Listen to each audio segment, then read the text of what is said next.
I want to invite you to the Entrepreneurial Hierarchy of Needs online community.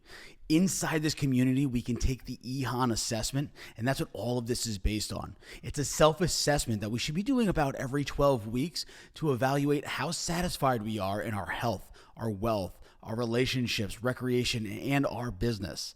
The goal is to live a satisfied life. So go ahead, join the community, do the assessment, and go ahead and sign up for that blind spot call. That'll get us one-on-one talking about your assessment so you can get a better perspective and so you can set the best goals possible. All right, all the links are in the show notes. Enjoy the show. But I think the idea of time needs to be dissolved because timing is separate than time. Yep. Like timing is just you being very present to what is happening all around you and making decisions that are rooted in principles and foundational beliefs that allow you to take advantage or materialize on a set of circumstances that are in front of you. Time is the attachment to you needing to be somewhere by a certain age, or the need to be or to have something by tomorrow, or the need to fill a bank account because you don't like. Time is I think the attachment to time is very fear-based.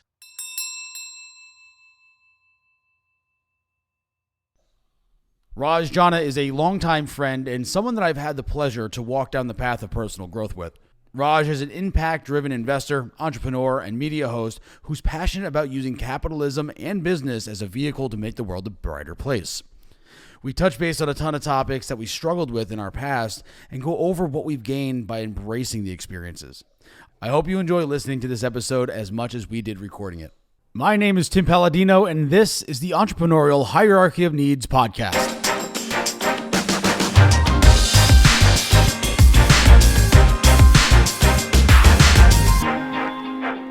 What is up, Raj Jana?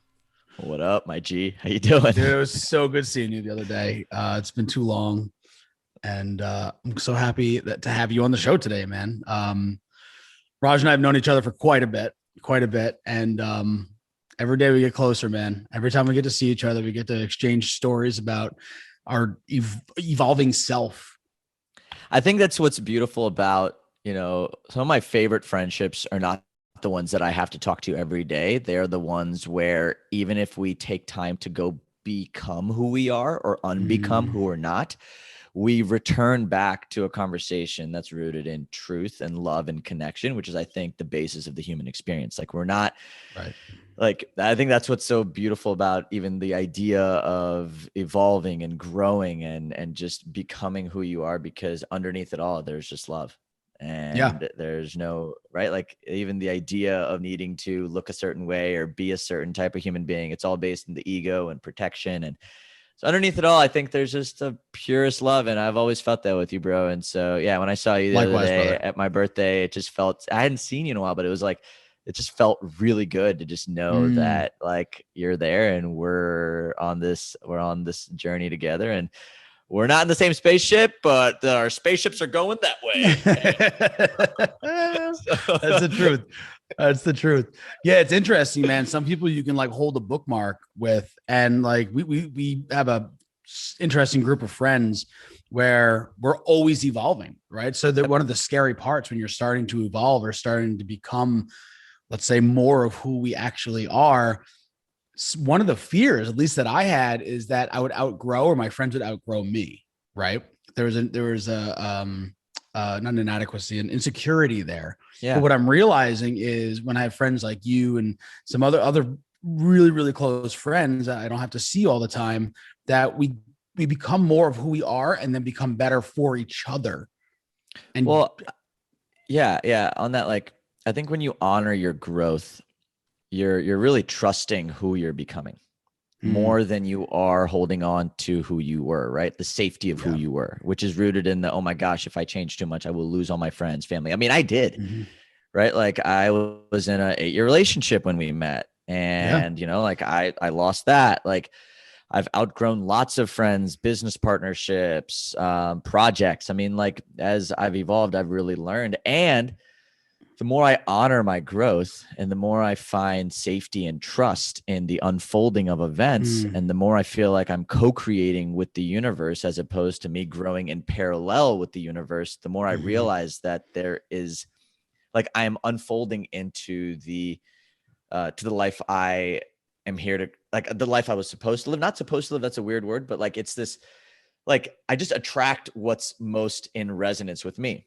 So like when I let go of something that isn't me, that space is then filled with something that is more aligned with who I am at my core. And that comes in the form of friendships, that comes in the form of partnerships, that comes in the form of inspiration, that comes in the form of the direction I'm creating in. I mean, like the more I trust, the more I allow the universe to surprise me. One of my coaches, Britt Lefko, she has an amazing way of kind of describing this as like what you want pales in comparison to what you didn't even know you wanted.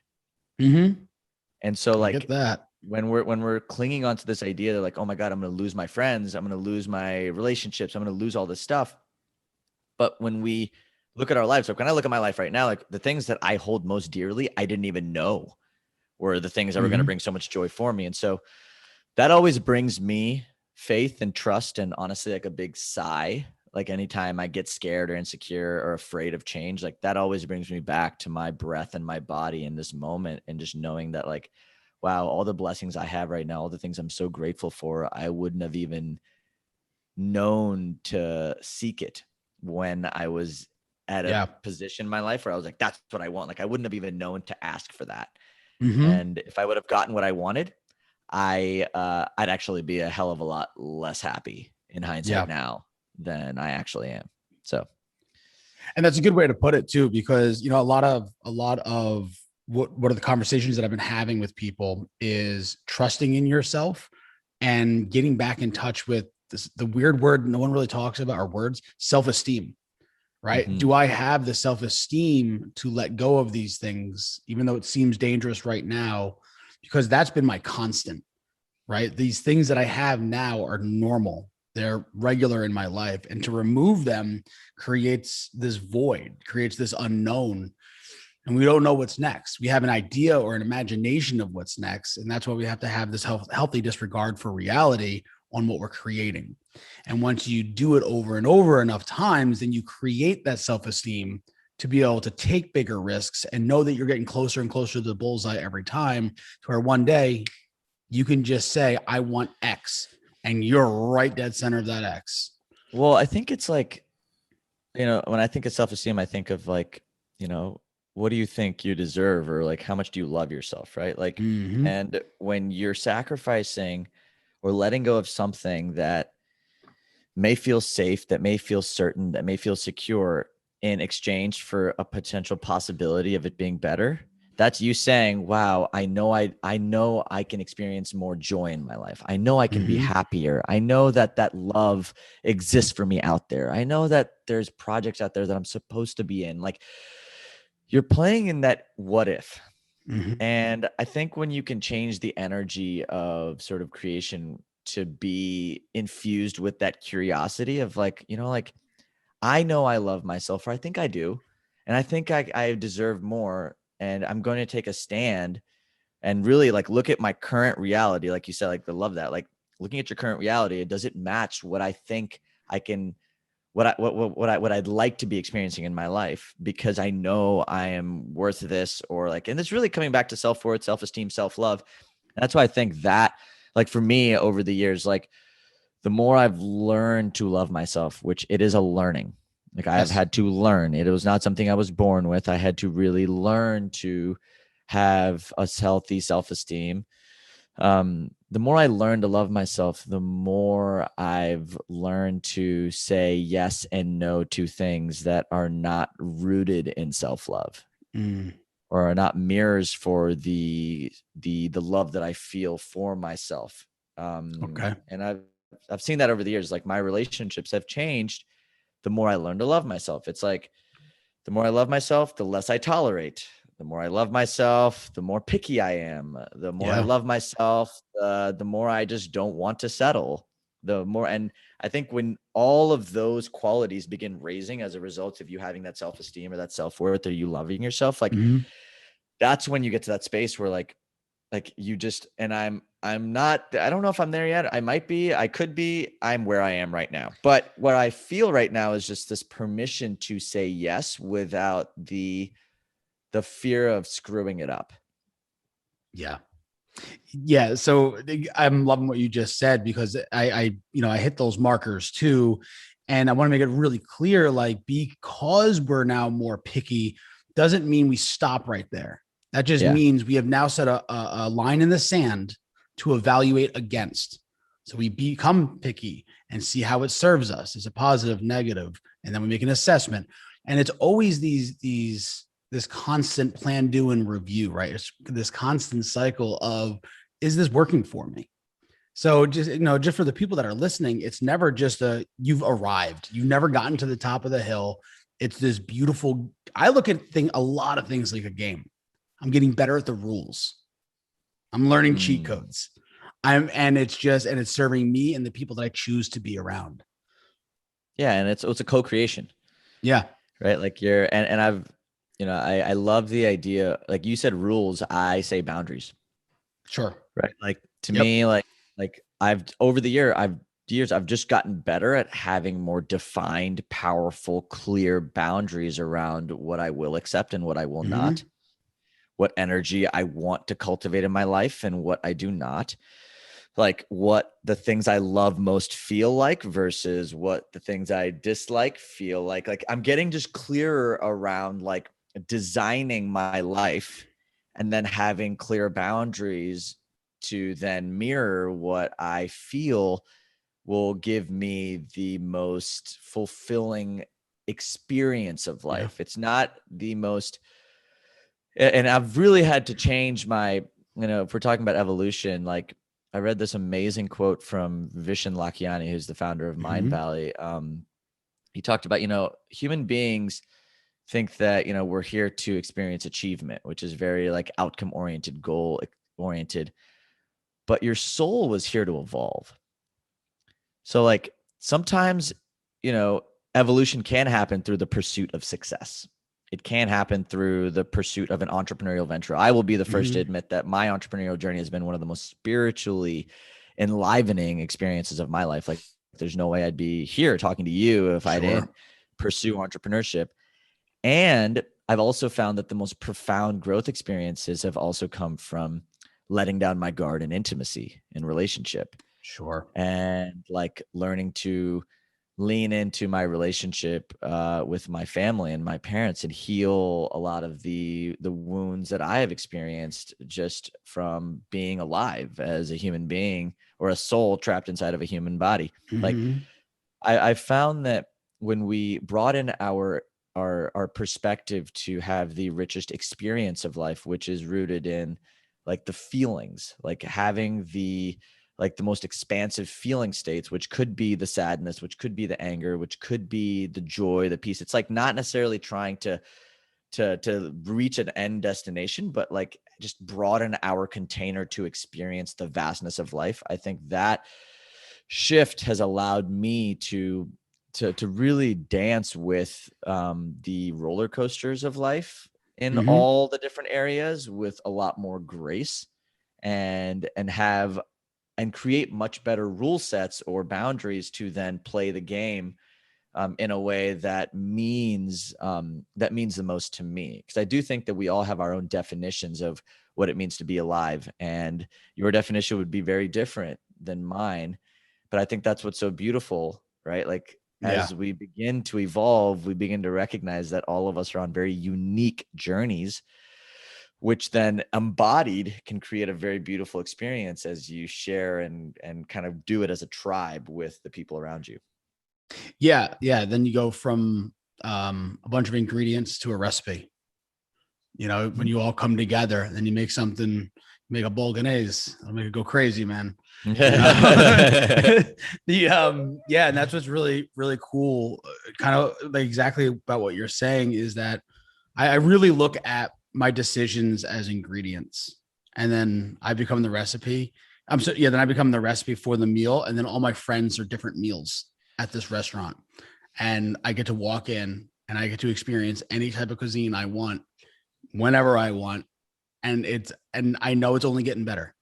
I know it's only getting better because that's who we get to, we choose, we make a lot of choices. Well, and even when it doesn't feel like it's getting better, that's it. Even the idea of it getting better is something I'm learning to sort of reframe. Like I want, like, because like I find myself like in hindsight, when I look back at the toughest periods of my life, like a year ago, 2 years ago, 3 years ago, like I can now see the blessing. But when you're in the shitstorm, like when you're in the moments of chrysalis, when there's just that hotbed of growth and like things are crumbling and breaking and identities are shifting and egos are melting away, like it's really hard to feel like your life is getting better. And I think in those moments is when I have learned to sort of change my desire for better, for my desire for that outcome-based way of existing, to then just choosing to see that, wow, my soul chose this body to experience the most out of life. Like the experiences that create life, like they may not be led to this outcome-based sort of human desire to have a certain amount of money in the bank or to look a certain way or to have the legacy, the kids, the family. Like, yes, there's a human desire for that. And just the pure gift of being alive. And the more I like lean into that, it allows sort of those more difficult periods to have a lot of beauty and meaning. And it allows me to come back to the fundamental truth that, like, you know, me having me is one of the biggest gifts I can give myself. Like, you know, me, like when, like really like over the years, like my self-worth really has been, even my purpose has been sort of evolving from what I do and the mission I have in the world and what I'm creating to who I am. And like really embodying that, like who I am is the greatest gift I can give the world. And who I am at the very core is a creator, is a lover, is a friend. It is all those like labels. It is a CEO. It is an entrepreneur. It is those identities that we tend to like hinge our like our value on. But underneath it all is like, who are we? And when we can live into the fullest of who we are in the good and the bad and own the shadow and the light, I think that's when it creates the richest experience that we're all secretly craving, but society doesn't necessarily teach us to embody and follow. Like how many elders are out there in schools teaching kids that, wow, like your sense of self is more important than any math problem or any this thing, or like, you know, like I feel like our education's backwards. Like we spend our entire childhood careers getting all these skill sets, but we forget the most fundamental sort of like school, the exploration, class, the ability to explore, the skill sets to explore, the importance of exploring, the joy of exploring, I mean, all of it comes back to, right, like that fundamental sense of self that like we were not put here to achieve, we were put here to evolve. And we have to learn those skills. And I know you have been on a journey of learning, and I know I have too. And you know, it's definitely taken some time, but shit, we're here. So going back to actually something that you said before, a term you used before is unbecoming. That started for me close to probably around the same time you did, like 2-3 years ago, where it was like I have to start shedding all this bullshit that I thought was me. And it went all the way down to like the tone of my voice, the words I used, how I show up, how I dress, how I look at people, like just everything. And it was a trip. It was a trip to look back and be like, oh, I actually am more who I actually am versus all these things I've assigned myself to protect myself. The way I talk, the volume, the tone, the accent, the whatever you want to call it, to protect myself. These are all things that I put into place to create who I thought I was based on ego. Right. And once I got to shed through that, there was this little kid in there who was actually kind of cool. He was like, well, there's this like, yeah. And I think that's the most important thing. Like I used to think that I needed to be a version of Raj. Yep. I want to be the best version of me. Yep.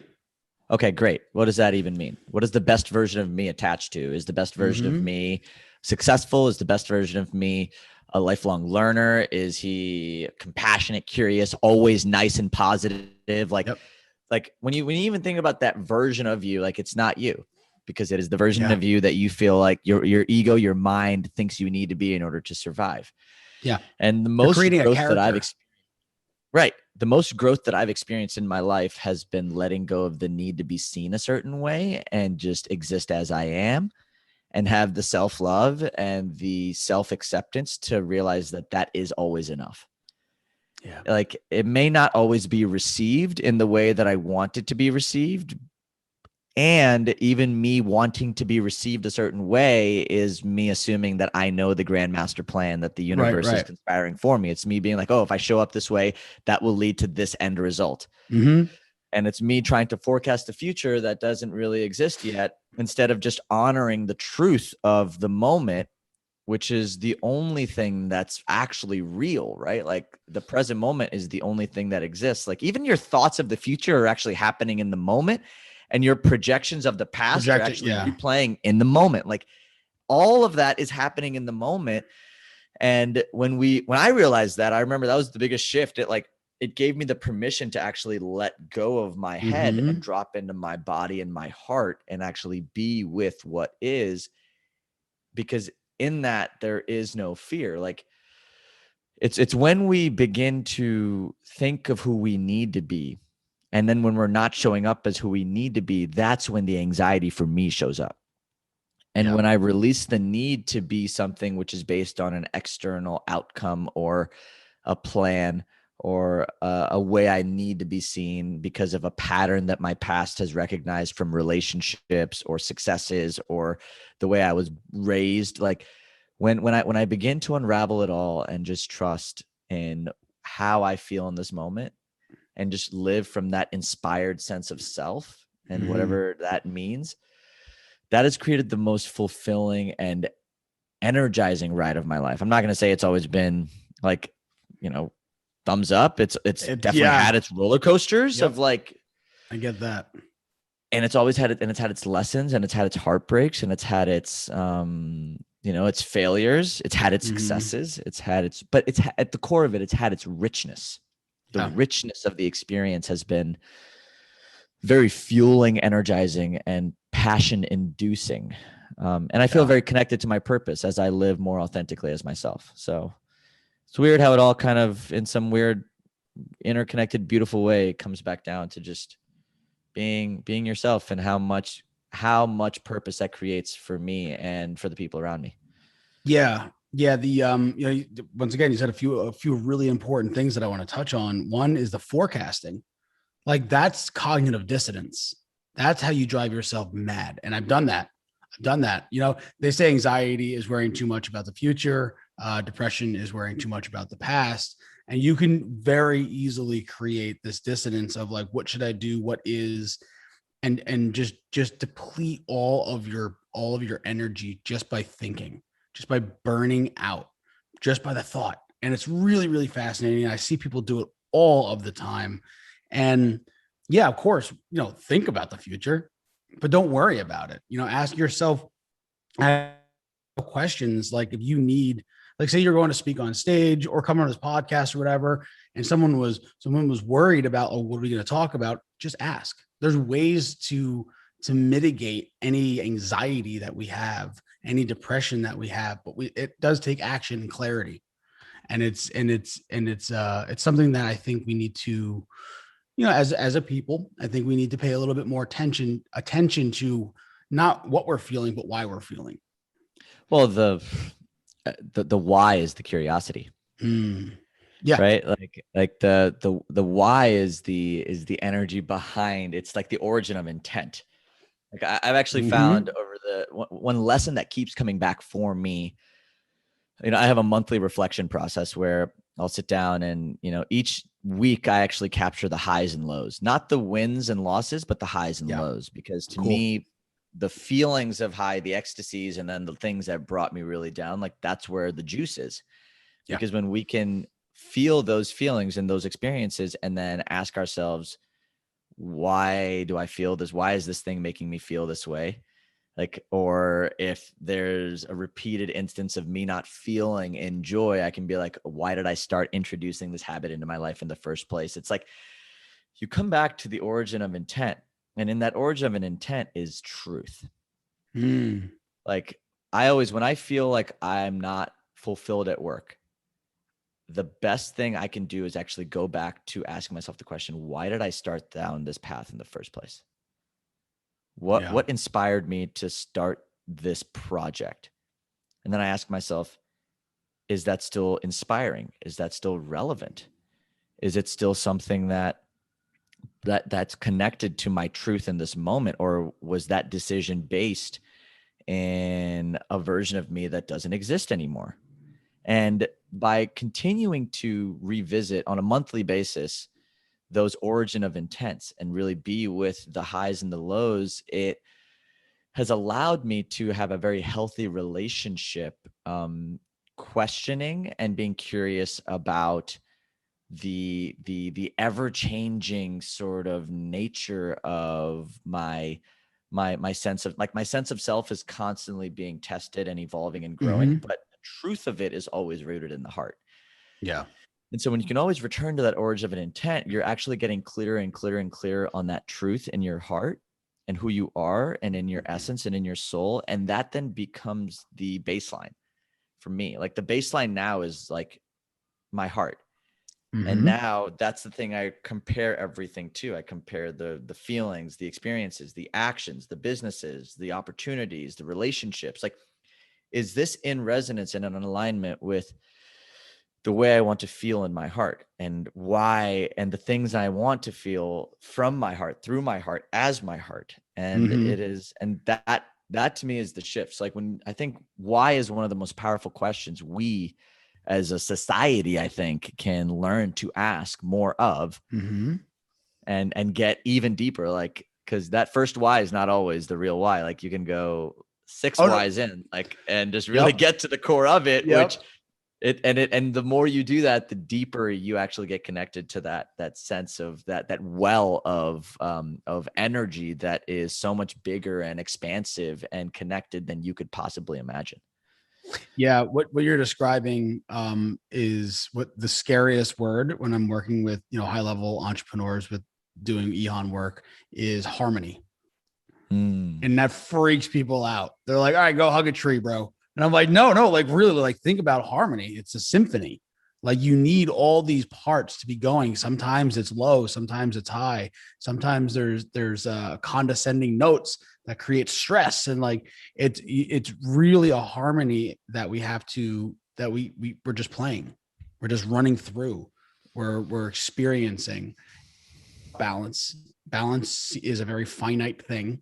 Harmony is pretty much balance in motion. So Balance. yeah. I like that. Harmony is balance in motion. I really like that. I've been doing a lot of work on like just masculine and feminine energy within myself. And I think understanding the yin and the yang. And when I say masculine and feminine, for everybody listening, like that doesn't mean male or female. It's this idea that we have like dual sort of energies inside of us, this kind of masculine, which is like the hard charge, go versus like the feminine, which is more like the receive, the softness, sort of the dance. It's like the play versus the seriousness. And I'm learning to kind of, even in that sort of description, balance in motion, right? Balance to me is this idea of order, which I think is like the masculine. Right. Like control is not order. Control is a fantasy in the mind. It's control is friction. I know it sounds weird. Right. No. And there's a very important distinction between order and control, right? Yeah. Like, because order is like it's almost like the banks of the river. Like you set the banks of the river. It's like, it just controls the flow. Yeah. Order doesn't stop any erosion. It doesn't stop it. It just allows the water to flow. And then, right, the motion is the flow. It's like the energy of the universe. And I'm learning to, like, the most fulfilling sort of evolutionary principles that I've really been leaning into is the idea that life has a dual nature to it. And Like even when I observe nature, like when I sort of realign my life to be in alignment with those principles, like order and motion or chaos, like, and I begin to understand these principles, I feel more harmony. I feel more, I just feel like things are easier. Like I'm not forcing things and I'm not just sitting idle. Like there's this like beautiful dance with recognizing that we're actually all beings of nature. Like we come from Mother Nature. Like everything on nothing on this planet would exist without the sun. And like when we have that, going back to the origin of truth, like we all come from nature, yet we are trying so hard to go against nature, which is then creating this dissonance, which is creating disease, which is creating friction, which is creating this like idea that we have, that our fear-driven, egoic identities know exactly what's good for us. But when we get underneath it all and we get back to the truth of it, and we're rooted in love and in our heart space, there's a natural ebb and flow to the way that we create and exist and live and prosper. And I think that, I just really, I love that. I love that reminder, balance in motion, because it's just, that's something I didn't even realize that I've been sort of dancing with, but in different words. And I think that's actually the truth. Like, even though we are talking about different words, different like phrases, different ways of explaining, but we're all explaining the same thing. We're explaining the same exact thing. Yeah, language is one of those tricky things. It's definitely one of those tricky things. When it comes down to obtain control, even though we know that's the wrong word, but that's the best way I can put it right now. I need to, if you want any sort of actual outcome or designed outcome, it starts with intention 10 steps back, maybe 20 steps back, maybe a year ahead of time. And that there's a layer of patience that increases probability of outcome. And I think that's an important lesson, because I am not a patient person, except for when I remind myself, dude, you got to be patient. It's just one of those weird things that, like, even though I know it and I put it into practice, I still have to remind myself, because it's only a knowledge. It's not an understanding yet. It's just, it's a wild ride, because I always have to remind myself, and I've been learning like crazy over the last year, but I still need reminders, and patience is definitely one of the paramount reminders. Well, I think, the idea of time itself is somewhat of an illusion, right? Like if we, because I've rock you. Yeah. And well, in my experience and in my life, I have realized that growth and the things you want, like success, like overnight success takes years. I think people say that a lot, but to me, it's like this, like, kind of slow climb, and then all of a sudden it's like zoop, like it just jumps up. Like the actual jump to that overwhelming level of success, love, confidence, experience happens pretty instantaneously. But the climb is very slow. The daily deposits are very slow. And so now that I have enough data points around that, I'm realizing that even the idea of a timeline, or the idea of wanting to get something in 5 years or 10 years, like, is very limited, because if I am playing in the idea that change can happen overnight, it allows me to be patient with myself and actually root myself in making the right choices and decisions that are rooted in principles, not reaction or reactivity, or me, like, investing, even as an example, like, right now with Bitcoin and Ethereum and like kind of just cryptocurrency, like there's a lot of volatility and a lot of ups and downs. And like, if I was reactive, I'd be getting rid of everything. Yeah. Right. Like, and I think that like there's a method to the madness of being patient. Like when we can detach ourselves from timing and sort of bring ourselves, like, timing is a big thing. Like, I'm not going to say that, like timing isn't a big aspect of, becoming successful. But I think the idea of time needs to be dissolved, because timing is separate than time. Yep. Like Timing is just you being very present to what is happening all around you and making decisions that are rooted in principles and foundational beliefs that allow you to take advantage or materialize on a set of circumstances that are in front of you. Time is the attachment to you needing to be somewhere by a certain age, or the need to be like, or to have something by tomorrow, or the need to fill a bank account because you don't like. Time is I think the attachment to time is very fear-based. And It's lack-based. It's definitely it's a very lack-based. lack-based, very scarcity-based, because we think that, oh, I'm in this physical body for a certain amount of time. I have only X amount of time left on this planet. Like that to me, I think for me has been a very useful belief to release or change into something more expansive around not being so outcome focused, but being more experience focused and being timing focused versus time based. Yeah. So exactly on that note, when I sold my business, within 3 months, and it was a 7-figure exit, within 3 months, I had a panic attack because I wasn't even close to, like, a literal panic attack where I just almost passed out. Like, it was crazy that I wasn't even close to 8 figures yet in another business. 3 months. And I was panicking that I didn't have 8-figure business. Like, that is such nonsense. No matter how you cut it, that's such nonsense. Well, okay, let's practice some compassion right now, because there was a reason why your mind, right, had that belief. And I want to say that belief led you to having your 7-figure success the way you did. So I think that there's a to call the whole thing nonsense, I think would be giving yourself, like, it would be taking away from you. Like, I think that what's been more useful for me is realizing that, okay, like, this belief that isn't serving me right now existed because it was serving me. Now that 100%. I am in this moment, we get to ask ourselves, going back to that origin of an intent, is this way of existing actually serving the way I need to be right now? Or am I playing this loop that I had in the past?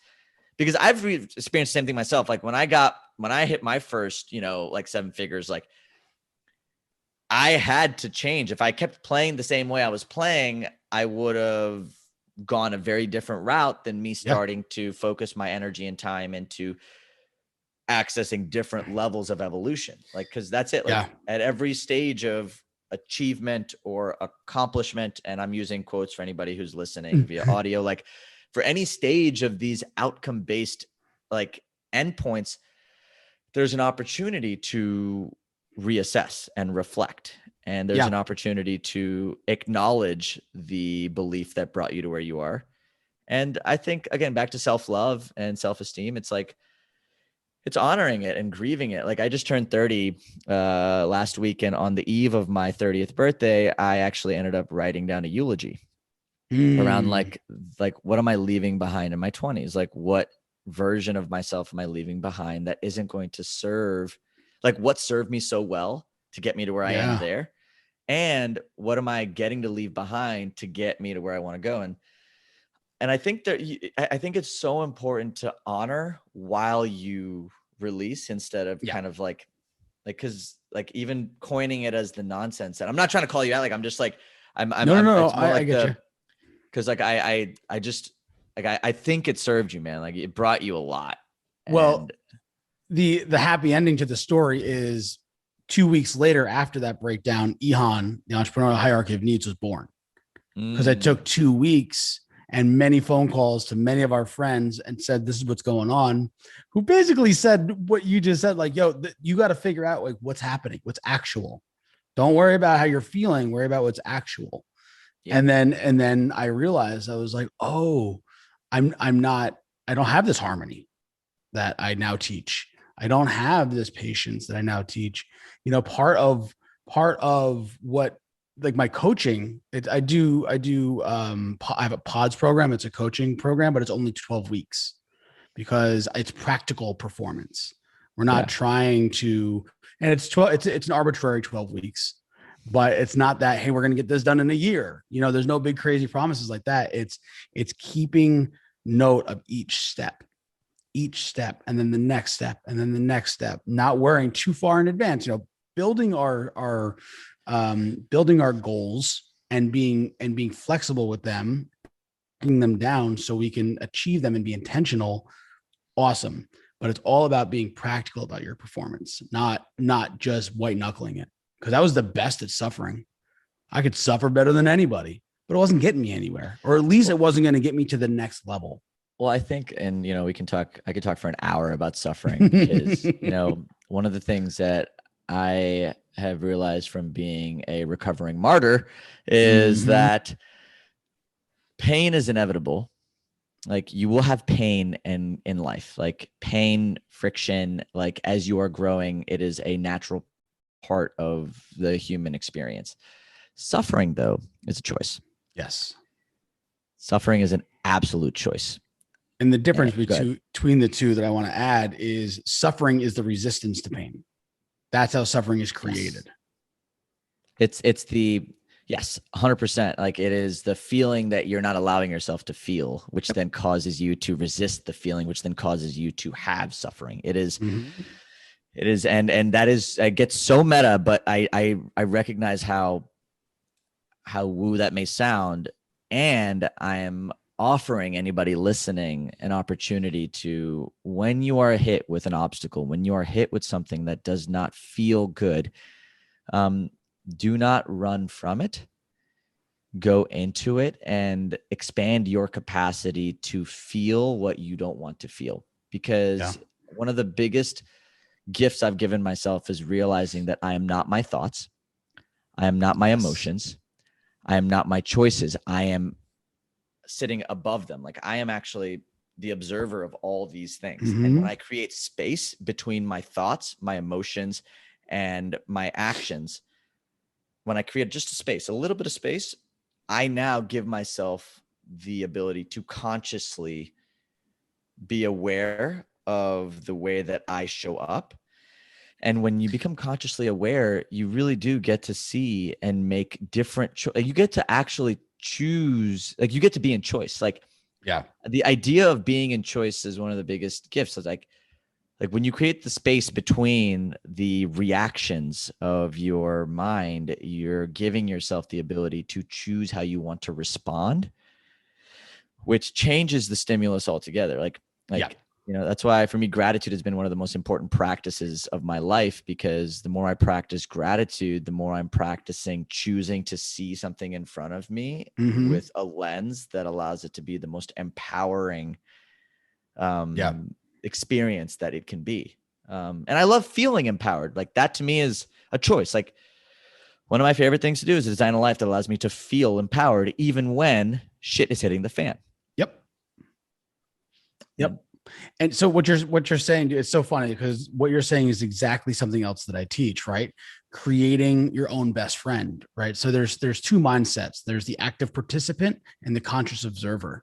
Once you can actually split from the active participant and become the conscious observer, you get those gold nuggets. Like when you give your friend advice, I know there's times where I couldn't pull myself out of a hole to save my life. But if someone else was in a hole, I had all the advice that was super accurate and perfect for them. But I couldn't do it for myself because I didn't realize myself as this conscious observer. Yep. Yeah. Well, that's the, man, I really wish this is the ultimate thing. When you can separate yourself from yourself, you win. Yep. Like, when you realize now that you're a team. Now you're a team. And this is the thing. This is the biggest aha for me a few years ago. It's like, when I realized that there's somebody having the thought, and then there's somebody being aware of myself having the thought. Yeah. Which one is you? It's the weirdest. Which one is you, really? And then there's somebody who's having the feeling, and then there's something being aware of, like, the feeling existing. Like, which one is you? Like, and the more you begin to ask yourself that, the more space you create between, like, you get to choose. Do you want to be the person who's actually having the feeling, or do you want to be the person who's observing the person having the feeling? Yeah. And I think when you can put yourself in the latter, you give yourself the choice to respond differently, to act in a way that isn't necessarily swayed by the thought and the emotion, but it's rooted in more of a grounded sense of self, which is bigger than any fleeting emotion. Like, there's no emotion that's permanent. To me, the best way to explain to me is emotion just stands for energy and motion. Yeah. So like, it's just this Yep. flowing thing. So sadness doesn't exist forever. Happiness doesn't exist forever. Like powerful doesn't exist forever. Weak doesn't exist forever. They're just feelings that are existing in the moment there to teach you something. Like they're all showing, like your body wouldn't be creating an emotion or a feeling if there wasn't a practical use for it. And by detaching yourself from that space, I think you give yourself the biggest opportunity to create a life that is in more alignment, which is the ultimate game that we all, I think, whether we like knowingly want or not, like most people don't even realize it's possible. And I'm here to show you, or not even show you, just tell you through life experience and this conversation that it is so possible to change your life the second you begin to separate yourself from yourself. Yeah, it's interesting too, because I was one of those people. Like I didn't think it was possible, but I was such a state of suffering that I had to go outside and basically lie to myself and say it is possible, even though in my heart I didn't think it was possible. So I had to trick myself to actually take the steps. And then like instantly things were happening, and I was like, all right, this is coincidence. And then more things were happening, and then more things were happening, and just opened up this whole world and allowed me. Yeah, good. To bring it full circle, it comes back down to faith, faith in that when you make choices that are in honor of the highest self-esteem, right? Like when you're choosing to love, like when you were like, I love myself. If I loved myself, if I loved myself, this is the best question I ever saw. I think I got it from a book called Love Yourself Like Your Life Depends on It by a guy named Kamal Ravikant. It's a fantastic read and a very quick one for anybody listening. Like there's a question in there that he asked that really allowed me to have a barometer. It's like, if I loved myself, what choice would I make? Sometimes that is like, accept me for who I am and accept the moment as it is and allow myself to feel and be in the suck and yada, yada, yada, all that. Right. And at other times it is like, no, get my ass up and fight, get my ass up and make changes, get my ass up and go to the gym, get my ass up and change and like call that person, like demand what I'm worth. Like, so like when we can just sit back and again, separate ourselves from the reactive nature of being and give ourselves that conscious choice to become observers and then empower ourselves with tools like the ones you teach and the ones that Kamal, these questions, when we can empower ourselves with questions, tools, mentors, resources, to then respond to life with more choice and power, we give ourselves the ability to actually create our own reality in co-conspiracy with the universe, with God, with the higher energy, with the higher intelligence that's actually giving this, like it's breathing all of this here. Like I've become more spiritual than I think I could have ever imagined myself being. And I am constantly astounded by the things that the universe creates and the wisdom with which it presents certain challenges and opportunities and successes and failures and perceptions and chances for me to ask the questions and to get clear on who I am. And I think the universe wants us to evolve. Like truly, truly, truly, she does. Like she may not want us to be like, it's not always about being happy. It's about evolving. And I think when I changed that shift for me, it really allowed my own relationship with myself and the people around me and just God, nature, the universe to be a much more wholesome, holistic, and profoundly aligned experience. Yeah, it seems that and I'm going to change the terming a little bit because it's interesting because I have a very similar look. I just have different, instead of universe, like I basically look at us, this is going to sound really bad, but I love people. I look at us as like bacteria. Like so we're constantly learning to do more with less. And we just came out of this huge growth spurt where we had all these calories in, and we're coming in out of hibernation. We're coming out of, all right, we don't need these calories anymore. These flashy things. Now we're left with all these understandings and what's another word so we have understandings, but they're understandings with direction. They're not just raw knowledge. We had the raw knowledge. We had all the information. Now we can apply it accurately. So it's meeting us right where we need to be. I love that. Yeah, man. Bacteria or universe, whatever you call it. At the end of the day, whatever flavor of ice cream floats your boat, because it's all made of the same stuff. Yeah. Yeah. And we're all going in the same direction. We're all going We're all in the walking same each other direction. home, in the words of the late Ram Dass. We are all just walking each other home. That is true. That is true. That rings in my head a lot. That's one of my favorites. Yeah. All just walking each other home. That's always been one of my favorite quotes by the guy. Yeah. So. Good stuff. Raj, any final thoughts? You had lots of thoughts. Any final ones? No, man. I mean, I think I had no idea where the hell this conversation was going to go as normal. And, I'm just grateful for the chance to go deeper with you. It's always a pleasure and an honor. And if anyone listening ever wants to reach out, share a perspective, just anything, you can just reach out to me on Instagram. That's Raj_Jana. That's where I'm most active. And and just let me know how this resonated for you. But yeah, at the end of the day, like, if you listen to this conversation and if you just took away the one idea that, like, just you are the conscious creator of your life. And I know sometimes it may not feel that way, but when we can change our perspective and go from a place of reactivity to a place of just conscious awareness and living awareness and choice, we just give ourselves the biggest gift we never even know we wanted. Yeah. I appreciate it, brother. I love you, man. I can't wait to see your face again. Mm-hmm. And thanks so much for being here. You got it, boss. Catch you soon. Thank you for joining us again. If you haven't already, join our online community. Link is in the show notes. It is the fastest and easiest way to live a highly intentional and satisfied life. Listen, your health, your wealth, your relationships, having fun, and the success of your business depend on it.